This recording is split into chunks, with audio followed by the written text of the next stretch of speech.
और सर जो पूर्वांचल बेल्ट है यहाँ छोटे किसान हैं, तो ऐसे में जो सरकार की किसानों के लिए योजनाएं हैं उस पर किसान ना ध्यान दे करके जो किसान सम्मान निधि है उसी में डूब करके वोट देता है, एक बड़ा असर दिखने को मिलता है। बिल्कुल सही बात है आपकी कि जनरली देखिए अभी महिलाओं को एक सिलेंडर या 5 किलो अनाज देने के बाद ये तो एक level of consciousness of the masses और अपोजिशन पार्टीज का रोल क्या है इसमें, और हम जैसे जो लीडर लोग हैं, बुद्धिजीवी लोग हैं, वो क्या करते हैं। ये तो जन को जब बात नहीं हम समझाएंगे भी आपके मुद्दे और इश्यूज और टारगेट और निशाने और बड़े होने चाहिए, और ये कभी एक व्यक्ति से हम आस नहीं कर सकते। एक घर में बैठी हुई महिला को अगर सिलेंडर फ्री मिल जाता है 5 किलो, और उसकी ये तो फिर कुछ पॉलिटिकल मूवमेंट्स और कुछ संगठन ही कर सकते हैं उनको समझा। क्या सर लग रहा है जो वर्तमान समय जो विपक्ष है विशेष करके यूपी में इन मुद्दों पर हावी मतलब उठा पा रहा है या सरकार की नीतियों में? नहीं, मुझे लगता है विपक्ष को जो जितना मैं पढ़ता हूँ अखबारों में, हालांकि मैं इसका एक्सपर्ट नहीं हूँ, लेकिन मुझे ये लगता है कि इलेक्टोरल कैलकुलेशंस हैं जो वो भी based on caste, religion, region, उस पर बेस ज़्यादा है, नंबर 1। नंबर 2 वही हो जाता है कि मेरी पार्टी, बल्कि एक प्राइम मिनिस्टर की पोस्ट की होड़ में कुछ भी ना बने, सब जेल में चले जाएं, यहाँ तक सोच रहे हैं हम लोग, हम अपनी जो अपोजिशन पार्टीज हैं। जब तक वो देश और देश की जनता के बारे में नहीं सोचेंगे तो उनका, जैसे किसान आंदोलन में मैं बोलता हूँ, जब तक हमारे किसान आंदोलन, किसान संगठन पूरे किसानों के मुद्दे को सामने रख के अपने संगठन को दूसरे नंबर पे रख के नहीं सोचेंगे तो किसानों का एक बड़ा आंदोलन और बड़ा मोर्चा बनना असंभव है। आप लोग विड्रा कर लेते हैं, अलग हट जाते हैं, तो ऐसे में वर्गीय एकता कैसे कायम रखी जा सकेगी? नहीं, वर्गीय एकता देखिए जी, वर्गीय एकता तो आज हमारे कॉरपोरेट्स का, बड़ी बड़ी कंपनियों का, बहुत बड़े, जो मैं नहीं सोचता यहाँ अभी बैल से खेती होती है, यहाँ भी ट्रैक्टर है, मशीनरी है, पेस्टिसाइड है, इंसेक्टिसाइड है, मोस्ट टेक्नोलॉजिकली डेवलप्ड एग्रीकल्चर है। सो इसमें एकता है, किसानों में बनती है, बनी है पिछले समय में भी। उनको अपनी इनपुट्स को लेकर आउटपुट की जो उनको मिलता है, जिसको हम MSP के रूप में बोलते हैं, जो आउटपुट का जो उनको लाभ मिलना चाहिए। और तीसरा है कि उनका शोषण या उनके जो बंट रही ज़मीन है उसका कैसा हल किया जाए, कोऑपरेटिव बने या स्टेट फार्म में, वो तो एक अलग बड़ा मसला है। लेकिन आज देश में किसानों की एकता बनने की ऑब्जेक्टिविटी हो गई है। उसमें जो आप धनी किसान कहते हो, धनी किसान भी अगर उसकी प्रोडक्टिव प्रोसेस को आप देखेंगे तो उसमें वो भी कॉरपोरेट का शिकार है, मशीनरी के रूप में, खाद के रूप में उसका शोषण भी होता है, और उसकी प्रोडक्ट जो है वो भी बहुत कम रेट पर खरीदी जाती है।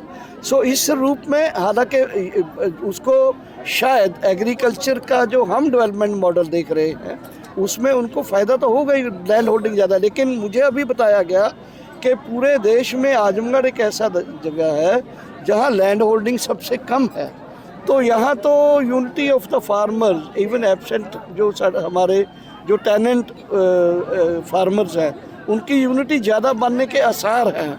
हमारे किसान संगठनों को ये यूनिटी बन सकती है, इसको समझना होगा। और ये जो है लैंड एक्विजिशन का मुद्दा है या कर्ज का मुद्दा है या एग्रीकल्चर डेवलपमेंट का मसला है, अभी सरकार में इस बजट में एग्रीकल्चर में जो देना था पैसे ही बहुत कम दिया है सेंट्रल गवर्नमेंट ने। सो इसलिए इश्यूज हैं बहुत ज़्यादा, लेकिन बैकवर्डनेस हमारे एग्रेरियन सेक्टर की, विलेजेस की इतना ज़्यादा है कि उसके किसानों की लीडरशिप भी जो है वो उतना मैच्योर नहीं हो पाती या इतनी कोऑर्डिनेट नहीं करती। और देश का, क्योंकि देश में अभी आजमगढ़ एक जगह है, एक पंजाब जगह है, एक तमिलनाडु है, इसमें बहुत सारे कल्चरल, लिंग्विस्टिक्स एंड से अदरवाइज भी बहुत सारे धर्मों में, जातों में बड़े हुए किसान हैं। इनको एकता करने में वैसे ही बहुत रुकावटें हैं, इसमें धनी किसान या मझला किसान या छोटा किसान डाल के हम और इसको उलझा देते हैं। ये सारी नीतियाँ विश्व बैंक की देन है, अंतर्राष्ट्रीय मुद्रा कोष के जरिए लागू कराई जा सॉरी, तो ऐसे में जो राजनीतिक चुनौती, इससे किसान संगठन कैसे पार पाएंगे? नहीं, मुझे लगता है अगर इन नीतियों के खिलाफ लड़ने का अगर सेरा जाता है तो किसान संगठनों को ही जाता है।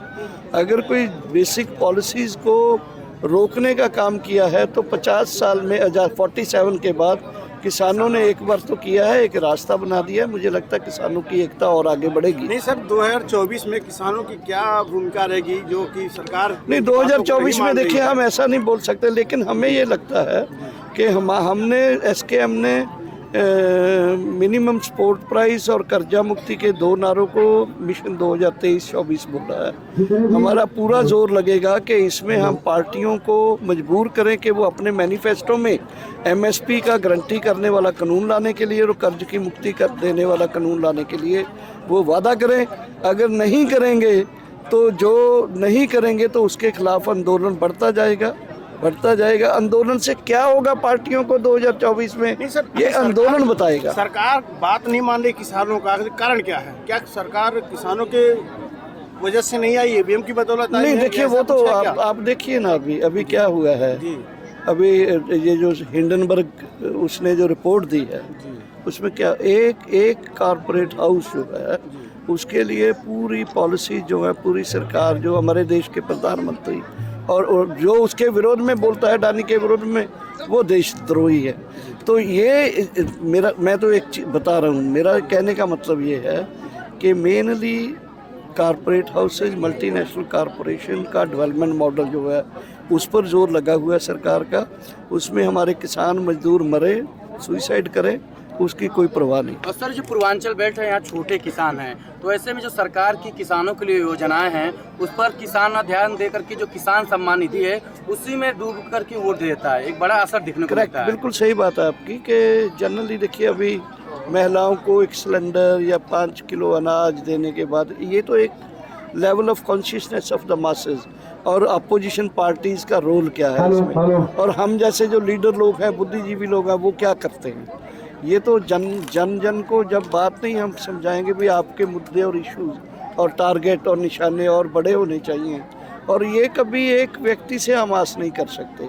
एक घर में बैठी हुई महिला को अगर सिलेंडर फ्री मिल जाता है 5 किलो, और उसकी ये तो फिर कुछ पॉलिटिकल मूवमेंट्स और कुछ संगठन ही कर सकते हैं उनको समझा। क्या सर लग रहा है जो वर्तमान समय में जो विपक्ष है विशेष करके यूपी में इन मुद्दों पर हावी मतलब उठा पा रहा है या सरकारी नीतियों में? नहीं, मुझे लगता है विपक्ष को जो जितना मैं पढ़ता हूँ अखबारों में, हालांकि मैं इसका एक्सपर्ट नहीं हूँ, लेकिन मुझे ये लगता है कि इलेक्टोरल कैलकुलेशंस हैं जो वो भी based on caste, religion, region, उस पर बेस ज़्यादा है, नंबर 1। नंबर 2 वही हो जाता है कि मेरी पार्टी, बल्कि एक प्राइम मिनिस्टर की पोस्ट की होड़ में कुछ भी ना बने, सब जेल में चले जाएं, यहाँ तक सोच रहे हैं हम लोग, हम अपनी जो अपोजिशन पार्टीज हैं। जब तक वो देश और देश की जनता के बारे में नहीं सोचेंगे तो उनका, जैसे किसान आंदोलन में मैं बोलता हूँ, जब तक हमारे किसान आंदोलन, किसान संगठन पूरे किसानों के मुद्दे को सामने रख के अपने संगठन को दूसरे नंबर